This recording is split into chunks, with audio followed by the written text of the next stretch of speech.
મહારાજનો જય. વધારેલા હરે સાતનો જય. ખૂબ ખૂબ ધન્યવાદ. આજે સાવિયાણા મુકામે સંત મેળાવડાનું આયોજન થયું. જે લોકો તીર્થયાત્રા કરવા ગયા હતા અને પરત આવી અને આ તમામને સંતોના દર્શન કરવાનો જે લાભ અપાવ્યો એ બદલ એ તમામનો ખૂબ ખૂબ ધન્યવાદ આપું છું અને ખૂબ તાળીઓથી અમને વધાવો. અને પધારેલા સંત મહાપુરુષો પૂજ્ય શ્રી દોલતરામજી બાપુ, પૂજ્ય શ્રી અજમલદાસજી મહારાજ, પૂજ્ય વાસ્તારામ મહારાજ, પૂજ્ય મહેન્દ્રરામ મહારાજ, પૂજ્ય વિષ્ણુરામ મહારાજ તથા વ્યાસપીઠને દીપાંગનાર તમામ સંતગણ, તમામ પ્રેમી સજ્જનો, ભક્તો, વિશેષ તો હમણે આજે આપણા અગ્રણીઓએ વાત કરી ચોખ્ખાઈની, સ્વચ્છતાની. મહાત્મા ગાંધીએ મુહિમ ચલાવી હતી, આપણા વડાપ્રધાને પણ આ ચલાવી. હવે બહારની શેરીઓ ચોખ્ખી થઈ ગઈ, ઘર ચોખ્ખા થઈ ગયા, મંદિરો ચોખ્ખા થઈ ગયા, આ બધું ચોખ્ખું થઈ ગયું.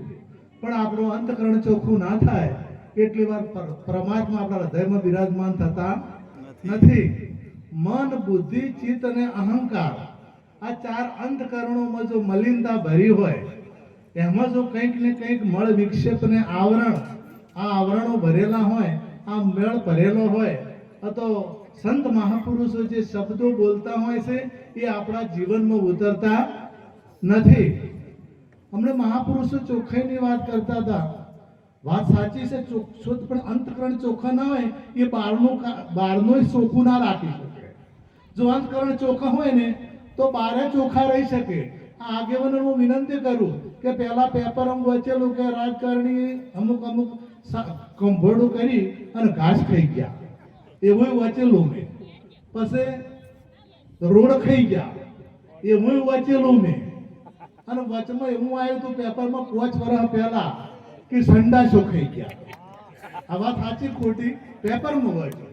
અને આજના પેપરમાં વાંચ્યું કે રામ મંદિર અયોધ્યા બનાવ્યું ને એમાં કમ્પાઉન્ડની ચીટલીએ કટકી કરી ગયા. એટલે આ ત્રણેય હું એવી વિનંતી કરું કે હાર્યું ચોખ્ખું રાખજો. તમે આજ બનાસકાંઠામાં હાર્યું ચોખ્ખું, તમે ચોખ્ખા છો એ મને ખબર છે. તમારે 1.5 લાખ પગાર આવશે, તમારે કોઈ જરૂર નથી. પણ મોય બીજું ના મેલા થાય ને એ ખબર રાખજો. બીજી મારી ખાસ વિનંતી છે. અને જો પરમાત્માની પ્રાપ્તિ કરવી છે, જો આત્માની ઓળખાણ કરવી છે, તો પહેલા અંતકરણ ચોખ્ખા રાખવા પડશે અને સંતોના શબ્દ જીવનમાં ઉતારવા પડશે. અને સંતોના શબ્દ જીવનમાં આટલો મોટો મેળાવડો છે અને આટલા બધા સંતો છે, તો એક ભુવા જેટલી પબ્લિક નહીં આવી. એક ભુવા આવે ને મહારાજ, તો ઓના કરતા તો ઘણી પબ્લિક હોય છે. અને માગ નહીં હોતો, બે હવા ઉકરડે ઉપર બેઠા હોય છે.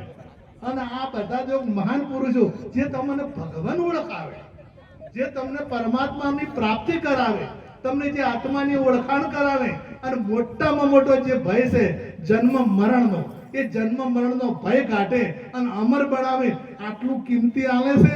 અને પેલો નરવી અંધશ્રદ્ધા ગાલે તો એના ચેડે ઉડવું છે. અને એ નરવી મોય ઊભું કરે છે, ના હોય ભૂત ના હોય તો એ ગાલ તમારે એ મમા ખાલી બેમો જ ગાલે અને પીવરાઈ અને તોય એના ચેડે ઉડવું. અને આ સંતો તમારો જન્મ મરણનો ભય મટાડે તો એમની પાછળ નથી.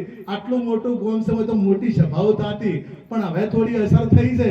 પેલા લોકોની મને એવું લાગે છે કે અહીંયા મેં રાતના ભજનમાં આવતા હોય અને ચોક વાગતો હોય ને દેખલું, તો અહીંયા હમાતો જ નથી હોતો. રોડ ઉપર મારે હેડવાની જગ્યા નહીં મળતી પેલા છે.